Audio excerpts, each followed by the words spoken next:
दिया था।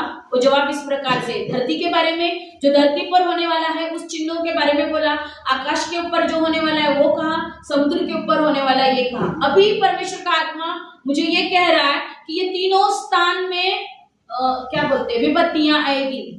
सबसे पहला धरती पर भूकंप होंगे, लड़ाइयां की चर्चा, युद्ध होंगे, अकाल आएगा, झूठे भविष्यद्वक्ता आकर भरमाएंगे, अधर्म के बढ़ने से बहुतों का प्रेम ठंडा हो जाएगा, कलीसिया तितर बितर की जाएगी। लेकिन जो वचन में मजबूत है, जो मसीह में मजबूत है, वही केवल कलीसिया में जुड़े रहेंगे। आकाश के लिए भविष्यवाणी थी, सूर्य अंधियारा होगा, मत्ती 24 में लिखा है ये भी बात।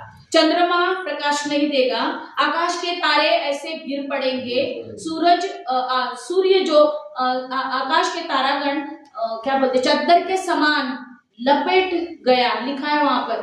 तो ये सारी चीजें आकाश में भी हो रही है और घटेगी। तीसरा, समुद्र में समुद्र का 1/3 हिस्सा यानी कि अपनी जगह लेने जा रहा है 2026 में। और इसका सबसे बड़ा नुकसान मुंबई को देखा मैंने, मुंबई सिटी को, क्योंकि ज्यादातर मुंबई एक आइलैंड की तरह ही है और मोस्टली 30% बिल्डिंगें जो है वो समुद्र की जगह पर बनाई गई है।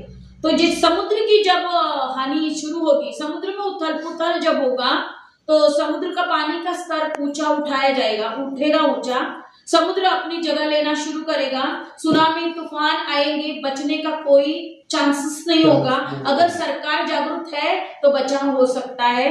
दूसरा, बाढ़ आएगी, बड़ी बड़ी पुलें कई साल तक बनाई जा चुकी थी, 2026 में हम सुनेंगे इसकी चर्चा कि कई बड़ी बड़ी पुल, बड़े बड़े ब्रिज गिरने वाले हैं, गिर गए, ये न्यूज को हम सुनने वाले हैं।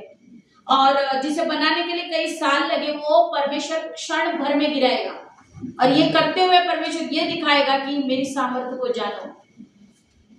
जंगल काटे जाने के कारण जो पेड़, पहाड़, हवा, तूफान को रोकते हैं, वो तूफान और आंधी को रोकने का काम करते हैं। इवन रसायनों के कण जो आकाश में से जो आते हैं, उस कणों को, या पोल्यूशन में कंपनी के जो कण को रोकने का काम करते हैं पेड़ पौधे, अगर उसको तोड़ रहे तो इसका नुकसान भी स्ट्रेट अवे इंसान के फेफड़ों के साथ हो सकता है। 2026 में फेफड़ों की बीमारी ज्यादा बढ़ने वाली है। लोग वो कण की वजह से, वो रसायन की वजह से, पोल्यूशन की वजह से, जो धरती के भीतर ही रह रहा है, ऊपर नहीं जा सकता है, क्योंकि धरती पूरी तरह से कवर है, वापस नीचे उतर रही। मैं देख रही थी प्रार्थना में कि बहुत सारा घना